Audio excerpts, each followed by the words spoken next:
വിവിധതരം മസാലപ്പൊടികളുമായി സ്പൈസ് വേൾഡിന്റെ രണ്ടാമത്തെ outlet Koyilandy municipal മാർക്കറ്റിന് സമീപം പ്രവർത്തനം ആരംഭിച്ചു.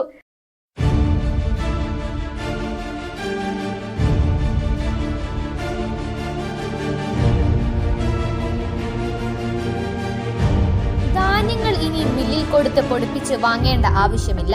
100% കഴുകിയുണക്കി പൊടിച്ച മസാലകളുമായി സ്പൈസ് വേൾഡ് കൊയിലാണ്ടിയും പ്രവർത്തനം ആരംഭിച്ചു.